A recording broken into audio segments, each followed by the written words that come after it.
lidas na carta aos Tessalonicenses, capítulo 5. A gente vai continuar dando a continuidade no estudo.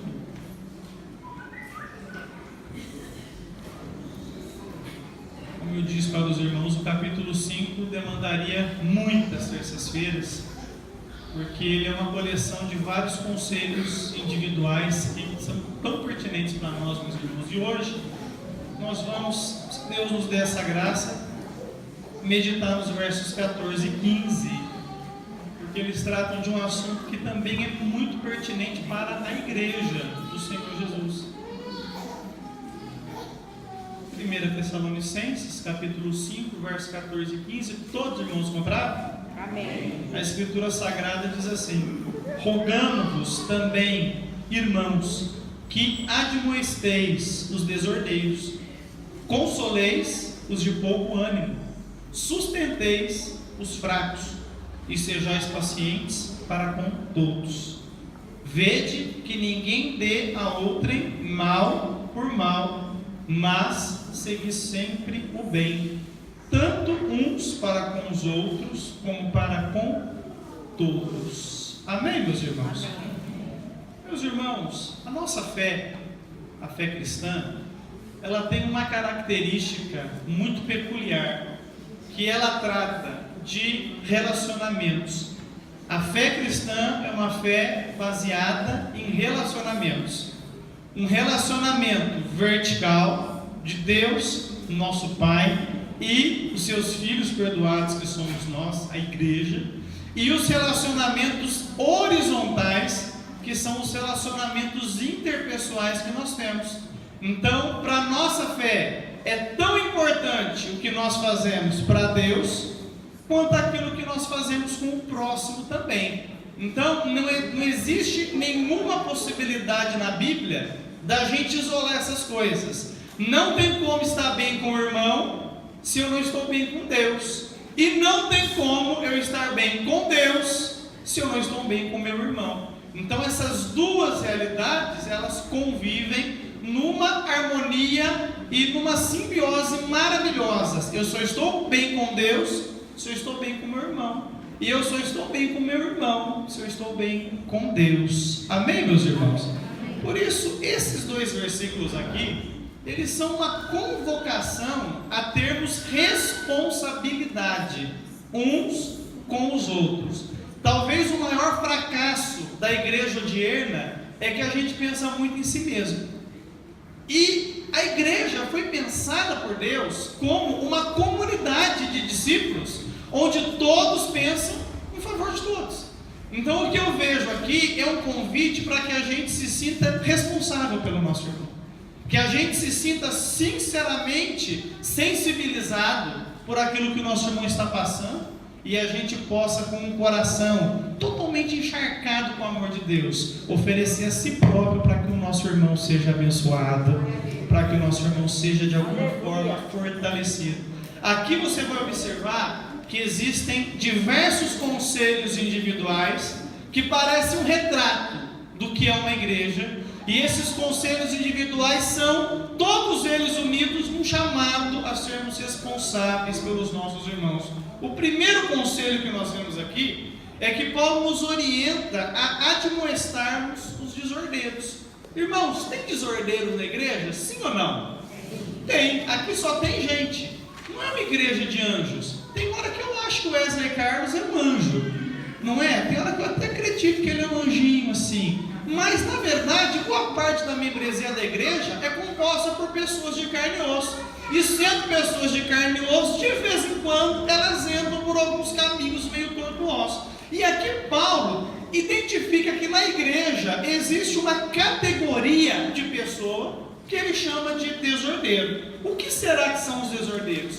A maior parte dos intérpretes tem pendido para duas possibilidades, e eu acho que Paulo pensou nas duas. A primeira, desordeiros são aqueles irmãos que não gostam de trabalhar, aqueles irmãos que são preguiçosos, aqueles irmãos que gostam de viver às custas dos outros. Por que eu acredito que essa é uma interpretação possível? Por causa daquilo que está escrito em 2 Tessalonicenses, capítulo 3, verso 11 e verso 12, que nós vamos ler. Vamos para a próxima carta. vira 2 páginas ou uma da sua Bíblia, 2 Tessalonicenses capítulo 3, o verso 11 e o verso 12, Paulo fala exatamente desse grupo, na segunda carta. Então parece que a primeira carta não foi bastante para resolver o problema, então ele insistiu na segunda, porque às vezes, irmãos, a situação só é resolvida na segunda bronca. Algumas pessoas sábias se consertam com um puxão de orelha, outras precisam do segundo, às vezes até o terceiro, mas com certeza, pela ação do Espírito Santo, a gente vai entender o que Deus quer da nossa vida em algum momento. 2 Tessalonicenses capítulo 3, verso 11 e 12, todos os irmãos compraram? Amém. A Escritura diz assim: porquanto ouvimos que alguns entre vós andam desordenadamente, fazendo o quê? Não trabalhando, antes fazendo coisas vãs. A esses tais, porém, mandamos e exortamos por nosso Senhor Jesus Cristo, que trabalhando com sossego, comam o seu próprio pão. Então o primeiro tipo de gente que pode ser identificado como desordeiro é aquele que se aproveita da fé dos irmãos, não trabalha e fica vivendo à custa da fé do povo. Quem conhece alguém assim, dessa maneira? Levante a mão. Não é? Então o que a Bíblia diz a respeito dessa gente?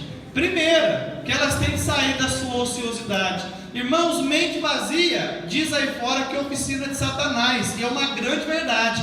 Muita gente vai deixando a vida levar, e aí começa a querer abusar da fé dos irmãos. Eu acho muito válido que algumas pessoas vivam da fé, desde que seja da própria fé. Deixa eu viver da minha fé, e você viva da sua fé, e assim o nome de Jesus vai ser glorificado em todos nós. Mas tem gente que leva isso muito a sério, pastor, e podendo trabalhar, fica vivendo a nossa custa, aí fica complicado. Marmanjos, irmãos, que estão com a vida aí, ganha. Então aí, eu fui chamado, Deus me chamou para viver da obra.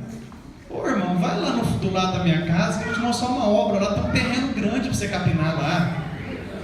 Não é? Então, existem pessoas vocacionadas por Deus, sim, para viverem integralmente do seu ministério. E essas pessoas vão ser cuidadas por Deus e não vão ser peso para a igreja. Agora, existem pessoas que se aproveitam disso, que a própria Bíblia prevê, porque a Bíblia diz que aqueles que pregam o Evangelho, que vivam do Evangelho, e elas acabam se tornando um fardo para a igreja. Então esse é o primeiro grupo, esses devem ser demonstrados, encorajados a aproveitarem a vida que tem de uma maneira frutífera. Irmãos, Paulo, que tinha todas as razões e motivos para viver da obra, trabalhava para poder sustentar o seu ministério. Agora tem gente, irmãos, que tem aí, irmão, mas não faz nada, e diz que está vivendo da fé, e tem causado muito problema para a igreja. Eles devem ser demonstrados, devem ser corrigidos para que mudem o seu comportamento. Existe uma segunda possibilidade de interpretação para essa palavra aqui, desordeiros. E é até interessante você marcar essa palavra na sua Bíblia. Marca, faz um círculo aí, desordeiro. Porque a segunda está diretamente relacionada com o contexto imediato. Os irmãos se lembram do que a gente aprendeu na terça passada? Qual foi o assunto do ensino da terça anterior? Quem se lembra aqui? Honrar os líderes. Então perceba que no próximo versículo, Paulo fala: vamos admoestar os desordeiros. Alguns irmãos acreditam que o desordeiro é o insubmisso, é o que não quer entrar pelo caminho da submissão, é o que não quer entrar pelo caminho da obediência. São aqueles irmãos que o pastor fala A, eles querem fazer B. São aqueles irmãos que o pastor ora a Deus, busca uma direção e fala: vamos por esse caminho, mas ele insiste para ir para o outro caminho. São aqueles irmãos que o líder já está vendo o futuro e eles continuam enxergando o passado. São aqueles irmãos que não acreditam que Deus pode se reinventar e dar para a igreja estratégias novas, métodos novos. Querem viver de tradições, de coisas antigas que já não fazem sentido, questionando se Deus não pode fazer novas todas as coisas. Mas a igreja deve entender que Deus tem um tempo certo para tudo, que Deus tem maneiras novas de agir. E se a gente entende isso, meus irmãos, a glória de Deus começa a se manifestar na igreja. Então diga para o seu irmão, Deus tem sempre novidade para você. Diga para ele, Deus não se repete. Amém? Deus tem coisa nova para você, meu irmão. Então entra pelo caminho, não seja você um desordeiro, entenda o que Deus está querendo fazer e o nome dele vai ser glorificado na sua vida. O desordeiro deve ser admoestado, corrigido. Irmãos, pode haver correção na igreja? Sim ou não? E deveríamos praticar isso na igreja, sim ou não? Sim, a correção nos ajuda. A própria palavra ministrada, meus irmãos, ela é uma forma de Deus nos corrigir. E a correção mostra algo, que Deus ainda ama a igreja. Uma igreja que está sem correção, deixa de ser a igreja do Novo Testamento.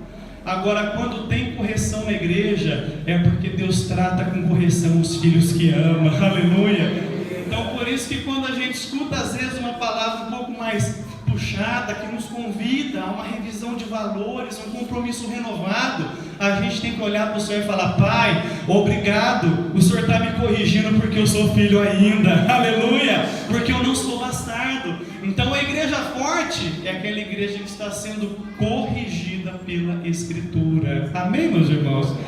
Então você pode agradecer a Deus porque você está numa igreja que corrige, você pode louvar o nome do Senhor por isso. Então agradeça a isso. Tem muito lugar que você vai que é só oba-oba. É só oba-oba e o povo está aí perecendo. É o povo aí aprisionado por trivialidades. E a igreja sofrendo, a membresia doente. Mas graças a Deus, aprove o Senhor fazer com que esta casa aqui seja uma casa onde há correção pela Escritura Sagrada. E a gente deve glorificar o nome do Senhor por isso. Então a gente viu o primeiro grupo, o grupo de desordeiros, que podem ser os preguiçosos ou os insubmissos. E esses devem ser, segundo Paulo, corrigidos. Mas há um segundo grupo aqui. E posso falar uma coisa para você? Eu acredito sinceramente que alguns irmãos aqui nessa noite estão nesse segundo grupo aqui. E quando eu estava meditando nessa palavra, o Senhor colocou um sentimento de grande ternura e de compaixão no meu coração, pensando nesse segundo grupo. Porque Paulo pede que a gente console aqueles que têm pouco ânimo. Aqueles que estão passando por momentos em que o ânimo foi embora. É assim que você está nessa noite aqui. Você veio para cá com um ânimo bem pequenininho. Você veio para cá triste nessa noite. Você veio para cá preocupado nessa noite. Você veio para cá desanimado nessa noite. Você veio para cá sem perspectivas. Diante de você, você só visto uma nuvem preta de dúvidas, de lamentos, de frustrações, de expectativas que não se concretizaram. Mas que bom que você chegou aqui, porque Deus tem uma palavra para o teu coração. Então, Paulo orienta que a gente console o triste. Quem que está triste? Como que um cristão pode ficar triste? Quando por algum motivo ele se vê em circunstâncias que o fazem perder a esperança no cuidado e na provisão de Deus. Irmãos, o cristão ele passa talvez por dos maiores dilemas que um ser humano pode passar. O dilema de saber que a gente serve a um Deus que pode todas as coisas. Quem sabe disso, adora o nome dele nessa noite. Mas o dilema de também saber que por motivos misteriosos, nem sempre Deus faz o que a gente quer. Nem sempre Deus nos atende naquilo que a gente está esperando. Eu vou fazer uma pergunta aqui que talvez só o cristão maduro consiga responder com honestidade aqui nessa noite. Quantos já esperaram algo em Deus que não se concretizou? Quem já teve essa experiência aqui já? Todos nós. Todos nós. A gente pode fazer de conta que não, mas nós carregamos aqui dentro expectativas que não se concretizaram, expectativas que não foram atingidas. E a culpa está em Deus? Nunca. A culpa está em nós sempre, que não entendemos o caminho de Deus. Irmãos, a gente quer que a vida seja uma rodovia sem buraco em linha reta, que tenha paisagem bonita de um lado e lago do outro. Mas o caminho de Deus, meus irmãos, é um caminho off-road, é um caminho no meio da mata, é um caminho no meio da estrada esburacada, é um caminho no meio do deserto. Mas deixa eu te falar uma coisa: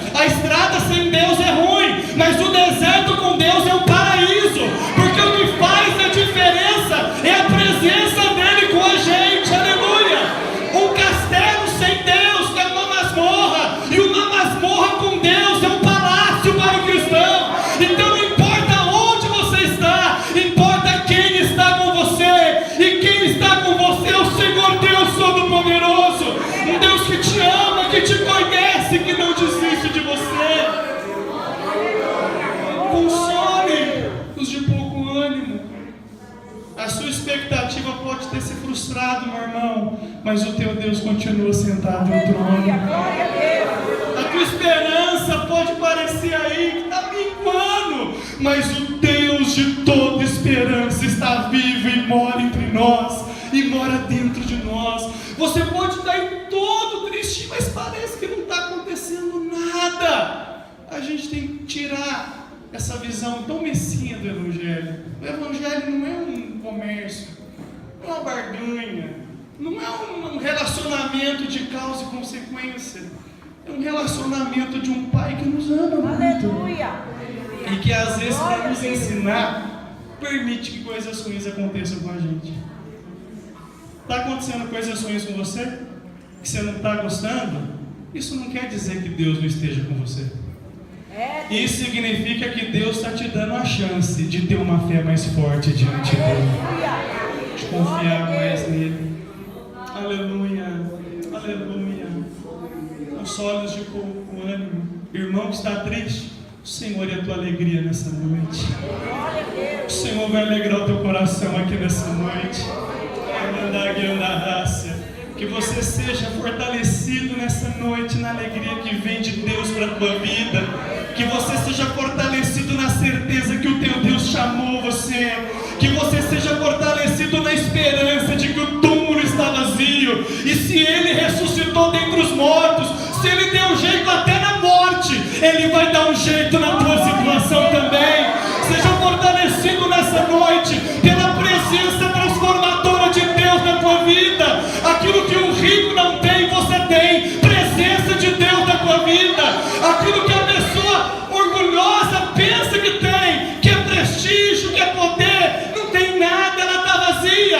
Agora você pode ser aqui o mais pobre, o mais baixo, o mais feio, mas se Deus estiver com você, você tem tudo na tua vida, meu irmão. E isso deve encorajar você nessa noite. Console-os de pouco ânimo. Como? Com a certeza do cuidado e da provisão de Deus. Aleluia. Talvez você está preocupado. Quantos irmãos preocupados? Eu estou preocupado hoje, um pouquinho. Vou confessar para vocês. Passei o dia hoje preocupado. E passei o dia tentando olhar para o céu e perceber que preocupação não resolve nada. O que resolve é confiança em Deus. Está preocupado hoje? Coloca a tua confiança no teu Deus. Glória a Deus, aleluia. As coisas não estão acontecendo do jeito que eu queria, pastor, mas elas sempre acontecem do jeito que Deus quer. Mas pastor, eu queria que Deus fizesse assim, mas Deus não toma conselho com a gente. E uma experiência que eu tenho, irmãos, quando eu falo para Deus fazer de um jeito, Ele faz de outro. Deus às vezes é teimoso com a gente, Marute. A gente até fala para Ele, pastor Natalino, mas Deus faz assim, trabalha desse jeito. E Ele bate, eu não vou fazer, eu vou fazer do meu jeito, porque a glória é para mim, não é para você. Aleluia. A gente é formiguinha, irmãos, comparado com a grandeza de Deus. A gente não vê nem um palmo, irmãos, na frente do nariz, mas o teu Deus vem depois da curva. O teu Deus vê o futuro. As coisas que estão dando errado agora é Deus desviando você de um fracasso. Agradeça o nome dele.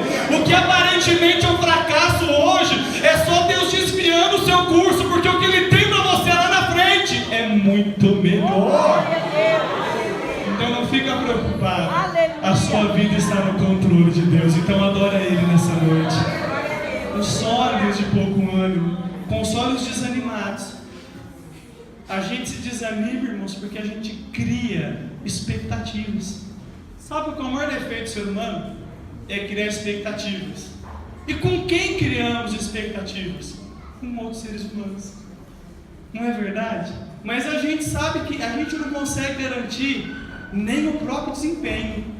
Como que a gente pode ter certeza que o nosso irmão não pode falhar com a gente? E por que julgamos o irmão que falha, quando nós mesmos constantemente falhamos?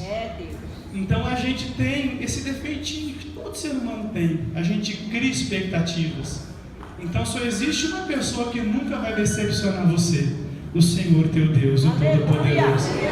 Então, exercite com os irmãos tolerância e com Deus uma confiança até cega, porque Ele vai se manifestar, Ele vai fazer aquilo que lhe apraz e o nome dEle vai ser glorificado na sua vida. Console os de pouco ânimo. Tem alguém com pouco ânimo aqui nessa noite? Alguém aqui está um pouco desanimado hoje? No final dessa mensagem eu vou orar por você. Deus marcou esse encontro aqui para animar você, para renovar suas forças. Então, existe na igreja pessoas de pouco ânimo, e essas pessoas precisam ser consoladas. Mas existe aqui um outro grupo, mais delicado ainda, irmãos, mais delicado, um grupo que precisa da nossa total atenção, aqueles que a Bíblia diz que são fracos. Esses devem ser sustentados. Quem que é o fraco? É aquele que é fraco na fé, aquele que por algum motivo deixou a sua fé se enfraquecer. É aquele irmãozinho que ficou tão fragilizado que tudo para ele agora é um problema. Você conhece alguém assim? Tudo é um problema. Você passou do lado dele assim, e para ele você fez assim, ó, paz do Senhor. E para esse aqui, a paz, irmão. E ele já fala, está me tratando com distinção, está fraco. É aquela pessoa que tudo para ela é contra ela. Você conhece alguém assim? Se você sorriu, está rindo de mim. Se você fez cara feia, porque alguém pisou no seu pé, está fazendo cara feia para mim. Se o pastor prega a bênção, o pastor deve estar sabendo da minha situação. Se o pastor prega uma mensagem mais dura, o pastor sabe o que eu fiz. Alguém contou para ele, sou fofoqueiro da igreja. Tudo para ele é um motivo dele se zangar e se entristecer. Você conhece alguém assim? Qual que é a nossa vontade com pessoas assim, irmão? Vamos falar honestamente, qual que é a vontade que dá? Dá um chacoalhão, não é? Dá um choque de realidade. Mas o que a Bíblia manda fazer com essas pessoas? Sustentar. Essas pessoas não precisam do nosso julgamento, elas precisam do nosso abraço, elas precisam do nosso encorajamento. Então, sempre que você vê alguém que está muito reclamando, dá um abraço bem forte nele e fala assim para ele: ó, tá tudo errado mesmo, viu? Mas eu amo você em Cristo Jesus. Quando você vê alguém que ele reclama de mim, reclama do Geraldo, do Natalino, você fala: não, todos eles são ruins mesmo, mas eu amo você. Eu estou com você, você não está sozinho. Essas pessoas precisam ser sustentadas. Sustentar é você colocar ela aqui nas suas costas e caminhar com ela um pouquinho até ela ter a sua fé fortalecida. E Deus quer fortalecer a sua fé aqui nessa noite. Você está assim aqui. Hoje você veio aqui com um espírito meio de porcelana. Você está um cristal aqui hoje. Se a gente faz assim você pode quebrar. Mas eu não vou fazer assim você. Mas eu vou orar para o Espírito Santo avivar o teu coração aqui nessa noite. Irmãos, eu me recordo uma coisa que eu aprendi com um pastor no começo da fé. Ele sempre fala que ele percebia que ele estava começando a perder a sintonia com Deus quando ele começava a observar defeito na vida dos irmãos. Ele falava: sempre que eu percebo que o problema é o José Carlos, o problema é a Ruth, o problema é a Marivalda, eu entendo que o problema sou eu. E eu preciso orar para que Deus coloque em mim o mesmo olhar que Jesus Cristo tem. Então você tem que olhar para as pessoas com o olhar de Jesus Cristo. Dá uma olhadinha para o seu lado. Vê quem está aí. Você está vendo essa pessoa? Eu olho assim e estou vendo um homem aqui de meia idade, aleluia, um homem bonito, olha, eu estou olhando com meus olhos naturais. Agora, se eu olhar com os meus olhos espirituais, sabe o que eu estou vendo aqui? Alguém por quem Jesus morreu. Aleluia. E se essa pessoa é alguém por quem Jesus morreu, eu preciso olhar para ela com um olhar de ternura, de amizade, de compaixão. Como é que você tem olhado para as pessoas? Eu não gosto do Wesley, eu não gosto do Misael, eu não gosto do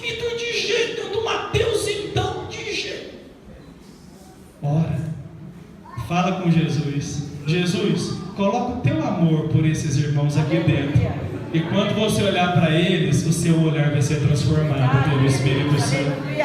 Então a gente precisa buscar essa graça, porque nós somos responsáveis uns pelos outros, para que a gente sustente os fracos. A gente não tem que terminar de matar o fraco, a gente tem que colocar o fraco de pé, para a glória do nome de Jesus. Será que Deus pode contar com você para sustentar fracos aqui nessa noite? Se Deus precisar de você para isso, você vai ser capaz de sustentar o fraco, ou você vai ser a pessoa que vai terminar de matar ele? Pense nisso. Deus quer usar você, Deus quer te dar essa graça. Agora tem um outro ponto aqui, que é o mais difícil de todos, é o mais complicado de todos. Marca na sua Bíblia: sejais pacientes para com todos. Ô irmãos, Paulo ele complica muito para a gente. Tem hora que eu acho ele muito complicado, Maquele, porque para cada grupo um conselho só. Agora a coisa mais difícil tem que ser com todo mundo. Eu não podia ser paciente só com o desordeiro. Eu não podia ser paciente só com o de pouco ânimo. Eu não podia ser paciente só com o fraco. Não. Igreja que foi lavada no sangue de Jesus, que tem uma vocação santa, que é salva, que é filha do Deus, o Pai das luzes, você vai ter que ser paciente com todos. Com todos que são da fé. Então eu tenho que ser paciente com a nossa irmã Sônia, e tem que ser paciente com a minha Eunice também, e tem que ser paciente com a Alcione, e tem que ser paciente com a irmã Elida. Te amo, viu, irmã? E tem que ser paciente com a irmã Paula, e tem que ser paciente com o irmão Jorge, e tem que ser paciente comigo também. Eu tenho que ser paciente com todos. Você tem sido paciente, meu irmão? Como é que está a paciência aí? Poucos têm essa virtude. Como é que está a paciência aí, irmão? Como é que está esse negócio? Como é que está? Como é que está? Você anda brigando muito? Você anda gritando muito? Hein? Panela tá voando lá em casa, irmão? Hein? Oh, Jesus. O miojo está queimando na panela, irmão? Não é? O marido está pedindo bife, você está fazendo fígado? Como é que está a paciência? E na igreja? Como é que está a sua paciência com o seu líder de departamento? Como é que está a sua paciência com aquele irmãozinho que vez ou outra te dá uma cutucadinha? Irmão, porque tem uns filhos do rei que cutuca mesmo, viu? Tem ou não tem? Tem. Aqui só tem gente. Não tem anjo aqui. Irmão, a gente percebe, irmãos. A gente percebe as cutucadas, a gente percebe as diretas, a gente percebe as indiretas, a gente percebe as réplicas, as tréplicas. E a gente tem que orar o tempo todo: Senhor, paciência. Paciência. Senhor, fruto do Espírito Santo. Porque ser cheio do Espírito Santo não é falar muita língua estranha, isso é importante, mas não é isso. Ser cheio do Espírito Santo é tomar pancada e continuar de pé, para a pessoa perceber que você está firmado na rocha, e que não é crítico, elogio que vai te abalar. O teu fundamento é firme, o nome dele é Jesus Cristo de Nazaré. Glória a Deus. Então você tem que buscar paciência. Então você está vindo para a igreja: Senhor, derrama sobre mim o dom da paciência, porque eu preciso mostrar com quem eu tenho me relacionado, e eu me relaciono com um Deus que é paciente, um Deus que a Bíblia diz que Ele é longânimo, é mais do que paciente, Ele é longânimo, Ele é capaz de suportar as atrocidades que a gente faz com Ele dia após dia. E eu não posso suportar de vez em quando uma cutucadinha que o meu irmão me dá? Quem aqui já perdeu a paciência já alguma vez? E sabe o que é pior? É que quando a gente é um crente salvo, a gente perde a paciência e fica ruim. Não é verdade? Dá uma dor na gente, a gente fala, puxa vida, que crente que eu sou? Por que eu fiz isso? Por que eu reagi dessa forma? Porque, irmãos, deixa eu te falar uma coisa. Segura aí que vai doer um pouquinho, mas é porque Deus está querendo sarar você. Uma coisa é o comportamento ensaiado nosso. Eu sou crente. Eu venho para a igreja, até ensaio. Eu vou ser muito gentil com os irmãos. A paz do Senhor, pastor Geraldo Argemiro. A paz do Senhor, pastor Natalino, declarador de amor para a irmã Realina. Ai, fiquei lindo quando você se dá. Tá, isso é o seu comportamento maquiado, irmãos, que nós fazemos de vez em quando. Agora, você quer saber quem você é de verdade? É quando alguém te pega de sopetão. E aí você não está mais ensaiando, você está reagindo. A sua fé é quem é você na reação. É Deus. Aleluia. Glória a Deus. Ramanduia da Guiandarrácia. E para reagir de maneira santa, equilibrada, ponderada, você tem que estar aos pés de Jesus Cristo. É Jesus, aleluia. Você tem que estar aos pés de Jesus Cristo. A gente tem que ser paciente com todos, porque é isso que forma a nossa identidade como igreja. Porque nenhum de nós aqui está aqui por mérito, irmãos. Nós estamos aqui pelo mérito de Jesus Cristo que morreu por nós. Então, se eu começo a me achar muita coisa e exigir muita coisa, eu começo a demonstrar que eu estou achando que eu estou aqui por merecer. E nada disso. Eu estou aqui porque Ele teve grande misericórdia por mim e me ajudou a chegar aqui nesse lugar. Então eu tenho que ter esse sentimento com cada irmão da casa, um sentimento paciente. Porque assim como Deus perdoa os meus pecados, eu preciso perdoar os meus irmãos que me ferem de vez em quando, até porque eu firo os irmãos de vez em quando. Então, quem já foi ferido aqui por alguém? Levante a mão bem alto. E quem já feriu? Responder a segunda pergunta é mais difícil. Ah, mas o irmão me feriu. E você nunca feriu ninguém? Ah, mas o irmão falou de mim. E você nunca falou de ninguém? Não tem glória a Deus nessa hora, não? Então, ser paciente para com todos mostra que o Espírito Santo está governando não só o nosso comportamento, mas as nossas reações também. Então, isso exige que a gente mergulhe mais fundo um pouco. Quantos querem crescer na paciência aqui? Dê uma glória a Deus bem alto. Sabe como é que isso vai acontecer? Deus vai te expor a provas que você nunca imaginou passar. Não é? Quem quer mais paciência aqui para estar mais cheio de Deus? Eu quero. Então, te prepara, mas porque Deus vai te moer. E moe. E moe. E moe. Líderes de departamento sabem o que é estar diante de um grupo que você sabe que na semana os seus liderados visitaram as casas para falar mal de você.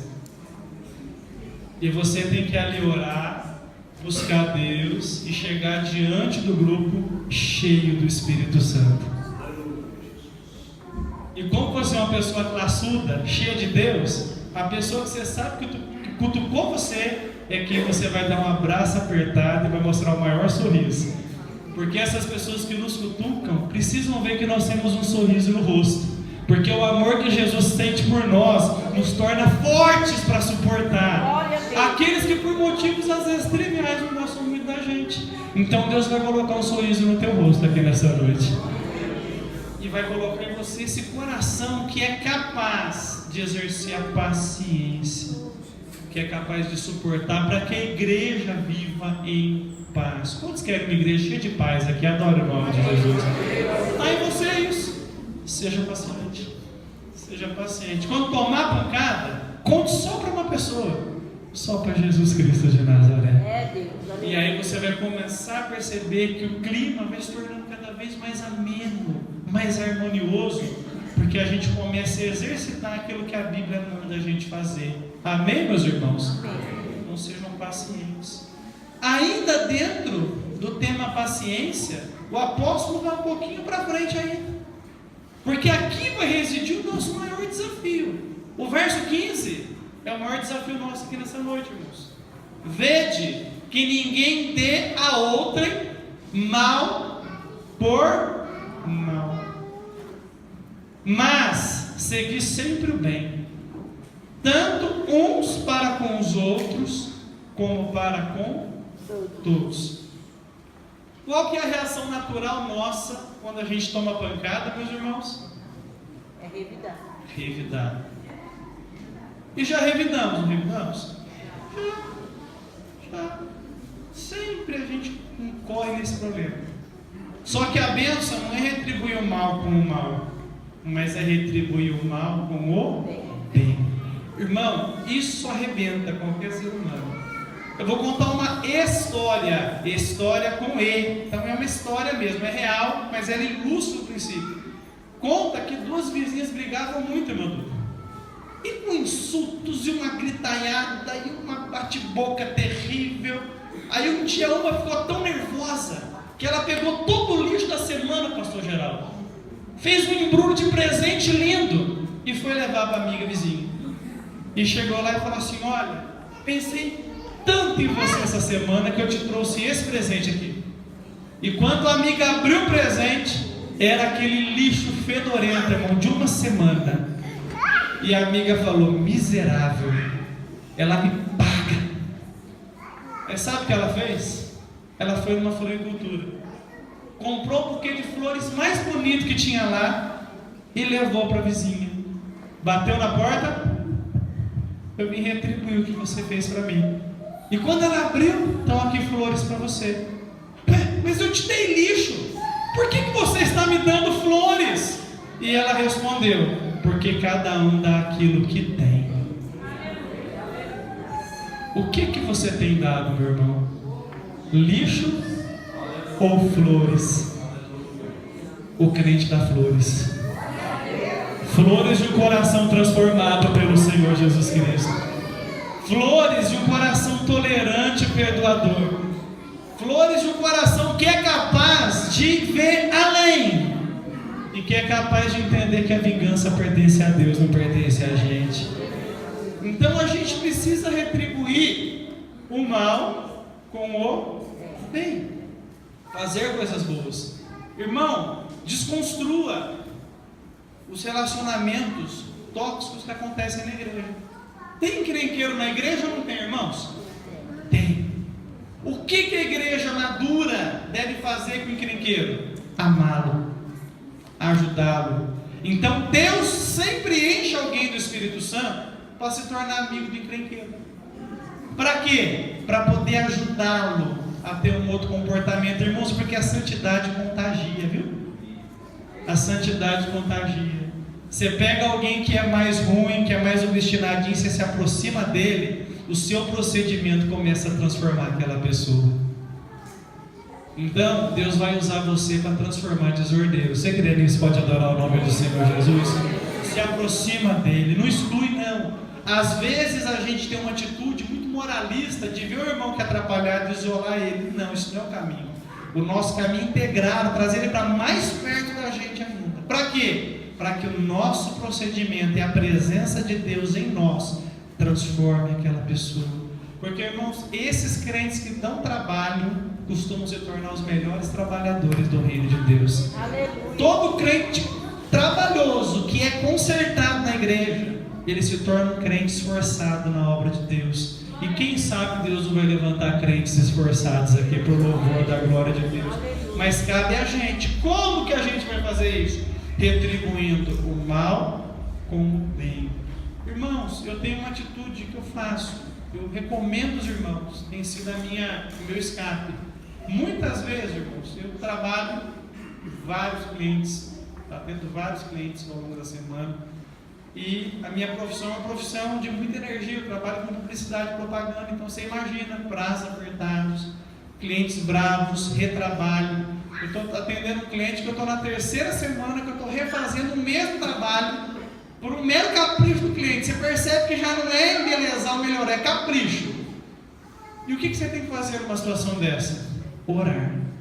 Então, Senhor, a minha vontade é pegar essa pessoa e dar um chacoalhão nela, mas eu não posso fazer isso, eu sou cristão, então eu quero que o Senhor abençoe ela, eu quero que o Senhor enche o coração dela de alegria. Se o Senhor vai me abençoar, abençoe ela 2 vezes. Quando a gente começa a ter essa atitude positiva, a gente começa a ver Deus transformando as circunstâncias, meus irmãos. E Deus quer fazer isso conosco aqui. Você está enfrentando uma situação, você está aqui nessa casa nessa noite, em que tem pessoas que estão aí dando trabalho para você, e você não sabe fazer. Você está aqui, o que eu vou fazer com essa pessoa? Ora por ela. Ora por ela. Não fale nada contra ela. Não fale dela para ninguém. Só para Jesus Cristo de Nazaré. E Deus vai ajudar você e ela a se entender. E o nome de Jesus vai ser glorificado na sua vida. Porque, irmãos, a bênção não está em meu inimigo ser derrotado. A bênção está no meu inimigo se tornar o meu amigo. Porque a glória de Deus se manifesta para sarar relacionamentos e não para destruir ninguém. Amém, meus irmãos?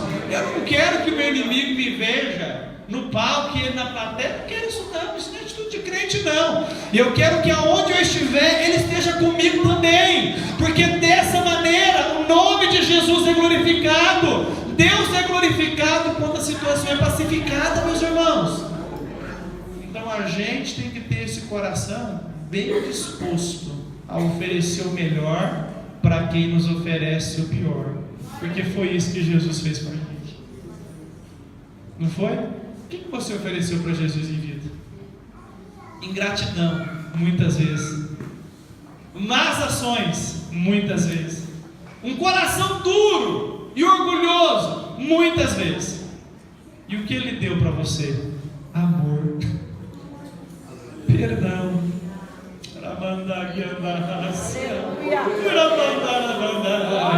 Misericórdia. Quantas vezes os nossos atos, irmãos, nos tornariam facilmente diante da santidade de Deus réus de condenação, mas Ele decidiu ter misericórdia da nossa vida. E como que nós vamos, meus irmãos, retribuir a misericórdia que é nova a cada manhã, a graça que nos sustenta dia após dia, o amor que nos mantém de pé diante da tempestade? Como retribuir isso para Deus? Fazendo o mesmo com o nosso semelhante e amando aqueles que estão à nossa volta. Você quer saber o quanto que você ama a Deus? Quantos querem saber o quanto que você ama a Deus aqui? Levante sua mão. É o quanto você ama o seu irmão. Então você ama o seu irmão? De verdade? De coração? Está com o coração puro, limpo diante de Deus? Então você ama a Deus. Agora o seu coração está Ruth, vou te pegar, Ruth. Eu acho que a Ruth contou aquele testemunho bonito aqui domingo só para me cutucar. Tem gente que é assim, irmãos. Tem gente que a nossa vitória fere mais que a própria derrota da pessoa. Às vezes a pessoa não percebe que a gente tem que se alegrar com os que se alegram e chorar com os que choram.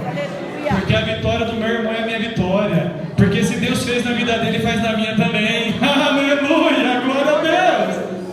Não é? Então, se essa é a sua atitude de ser arisco, de ser ríspido, de não gostar, de ter ódio, se tornou a palavra agora no vocabulário dos crentes, pastor Geraldo. Eu tenho ódio daquela pessoa. Essa palavra é forte, irmão. Se tem ódio no teu coração, meu irmão, Deus não está aí. Porque Deus é amor e Deus habita onde tem amor, meus irmãos. Eu tenho ódio. Então você tem que deixar Jeová passar uma vassoura de pureza no teu coração. Para limpar. Porque a gente tem que retribuir o mal com o bem. Seguindo sempre o bem. Com quem que a gente tem que seguir o bem? Só com os da casa? Não, com todos. Tanto para com os outros. Quem são os outros aqui? Os outros irmãos. Como para com todos aqueles que são de fora. Você tem que seguir o bem em qualquer circunstância. Aleluia. A assinatura que a igreja deixa no mundo é uma assinatura de bem, uma assinatura de bondade, uma assinatura de misericórdia. Será que Deus pode encontrar isso na gente, meus irmãos? Ou será que a gente se deixou levar tanto pelo orgulho, tanto por uma sede egoísta de querer ser o mais, de querer estar em evidência, que nós não conseguimos mais exercer as virtudes mínimas que se espera de um cristão lavado no sangue de Jesus? Que Deus nos dê graça para não sermos desordeiros, para consolarmos os de pouco ânimo, para sustentarmos os fracos e para sermos pacientes com todos. Fique de pé em nome do Senhor Jesus.